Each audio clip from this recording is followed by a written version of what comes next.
जीतन राम मांझी से लेकर अनंत कुमार सिंह तथा कुल मिलाकर 40 विधायक बड़ी मुश्किल में फंस सकते हैं। और इसका कारण है कि उन्होंने अपने करोड़ों की संपत्ति को चुनाव आयोग से छुपा ली है या इसके बारे में किसी प्रकार की कोई जानकारी नहीं दी है। उन्होंने चुनाव आयोग को ठगने का प्रयास किया है। अगर बाहुबली विधायक अनंत कुमार सिंह की बात करें तो उन्होंने तो 20 करोड़ रुपए से अधिक की संपत्ति को चुनाव के वक्त चुनाव आयोग से छुपा ली थी और इसके बारे में किसी प्रकार की कोई जानकारी नहीं दी गई थी। और अब चुनाव आयोग की तरफ से इन सभी पर शिकंजा कसा जा रहा है। मुख्यमंत्री नीतीश कुमार की पार्टी जदयू से लेकर भारतीय जनता पार्टी तथा नेता प्रतिपक्ष तेजस्वी यादव की पार्टी राष्ट्रीय जनता दल, इन सभी पार्टियों के कई विधायकों की दिक्कतें बढ़ सकती हैं और उनके ऊपर कानूनी कार्रवाई होने की बात कही जा रही है। सीधा सा आरोप यह लगाया गया है कि मौजूदा सरकार में कुछ ऐसे मंत्री भी हैं जिन्होंने झूठ बोलकर चुनाव लड़ा, मतलब कि उन्होंने चुनाव आयोग को अपनी असली संपत्ति के बारे में कुछ बताया ही नहीं और कानून की नजर में यह एक अपराध है। और इसी के कारण अब लगातार इस बात पर चर्चा चल रही है कि इन 40 विधायकों पर चुनाव आयोग की तरफ से क्या कार्रवाई की जाएगी। और सबसे महत्वपूर्ण है कि इसमें जदयू, भाजपा तथा राजद तीनों पार्टियों के विधायक शामिल हैं और कांग्रेस पार्टी के विधायक भी शामिल हैं। और यही कारण है कि कोई पार्टी किसी दूसरी पार्टी के विधायक के बारे में कुछ बोल नहीं रही है। बाकी नमस्कार, मेरा नाम है मोहित कुमार सिंह और आप देख रहे हैं हमारा विशेष कार्यक्रम एक्सप्लेनर। अपने सपनों की आशिया को दे एक नई पहचान माँ भवानी डेकोर प्राइवेट लिमिटेड के साथ, जो है ऑथराइज्ड डिस्ट्रीब्यूटर ऑफ कजारिया।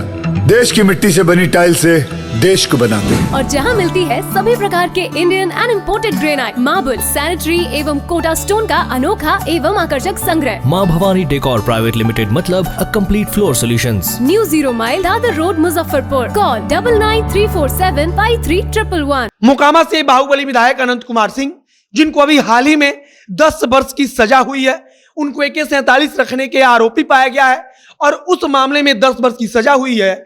लेकिन एक बार फिर अनंत कुमार सिंह की मुश्किलें बढ़ सकती हैं।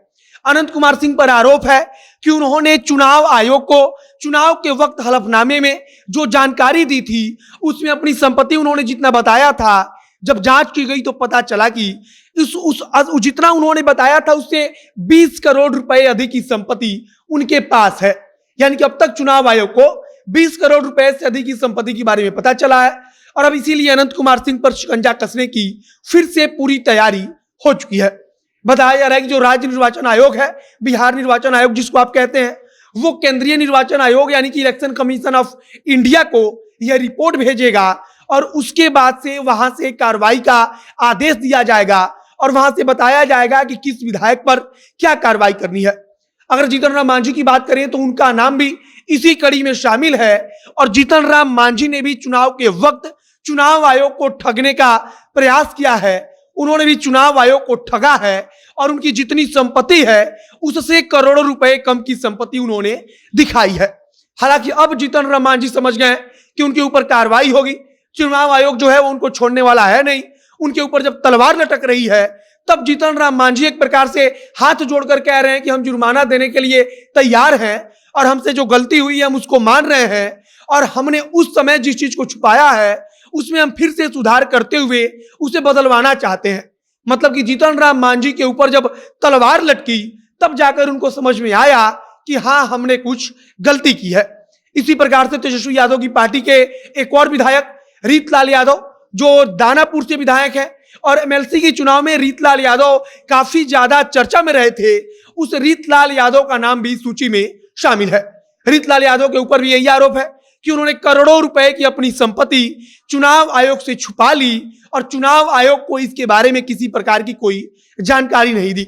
लेकिन चुनाव आयोग ने चुनाव के बाद उनके विधायक बनने के बाद जब जांच शुरू की तब पता चला कि रीतलाल यादव के पास तो इससे कई करोड़ रुपए ज्यादा की संपत्ति है, लेकिन रीतलाल यादव ने इसकी जानकारी ही नहीं दी। कई विधायकों पर यह आरोप लगा है कि उन्होंने अपने पास जो संपत्ति है उसका तो ब्यौरा दे दिया, लेकिन आमतौर पर विधायक और सांसद होशियार होते हैं, वे अपने नाम पर संपत्ति ना खरीदकर जमीन, घर या जो भी खरीदना होता है वो अपने बेटे या पत्नी के नाम पर खरीदते हैं और चुनाव आयोग के समक्ष पत्नी और बेटे के संपत्ति का ब्यौरा भी देना होता है। लेकिन कई विधायकों ने पत्नी और बेटे का संपत्ति का ब्यौरा ही नहीं दिया। उनके ऊपर भी तलवार लटक रही है। उनके ऊपर भी चुनाव आयोग कानूनी कार्रवाई की तैयारी कर रहा है, उनके ऊपर जुर्माना लगाए जाने की तैयारी की जा रही है। अगर सरल भाषा में समझना है तो आप समझिए कि राजधानी पटना के किसी ठीक ठाक इलाके में किसी विधायक के पास जमीन है। अब विधायक जी ने चुनाव आयोग को कहा कि हमारे पास 5 कट्ठा जमीन राजधानी पटना के फलनवा इलाके में है और उसकी कीमत मात्र 30 लाख रुपए है। चुनाव आयोग ने उसमें हलफनामा ले लिया, लेकिन चुनाव आयोग के अधिकारियों ने जब जांच पड़ताल की तब पता चला कि पटना के जिस इलाके में विधायक जी की जमीन मौजूद है उस इलाके में 1 कट्ठा जमीन की कीमत करोड़ों में है और इस हिसाब से 5 कट्ठा जमीन की कीमत 5 करोड़ रुपए से अधिक की हो गई। लेकिन विधायक जी ने हलफनामे में बताया था कि उनके पास मात्र 30 लाख रुपए की जमीन है।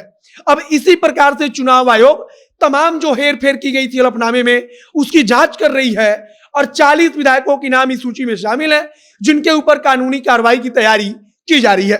हालांकि इस सूची में कुछ ऐसे नाम भी हैं जो चुनाव के वक्त विधायक थे लेकिन अब मौजूदा समय में वे चुनाव हार चुके हैं। हालांकि ऐसे विधायकों की संख्या सिर्फ 2-4 है। कई विधायक तो ऐसे हैं जो इस समय नीतीश कुमार की सरकार में मंत्री बने हुए हैं।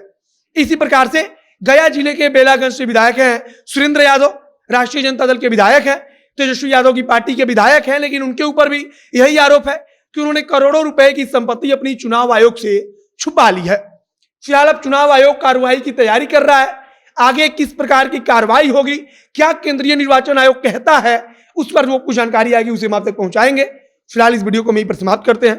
वीडियो शेयर कीजिएगा और अगर फेसबुक पर देख रहे हैं तो पेज को लाइक कर लीजिए और अगर यूट्यूब पर देख रहे हैं तो चैनल को भी सब्सक्राइब कीजिए। मिलते हैं फिर बहुत जल्द अगले वीडियो में। कैमरे पीछे खड़े हैं विशाल और मैं मोहित कुमार सिंह। बहुत बहुत धन्यवाद।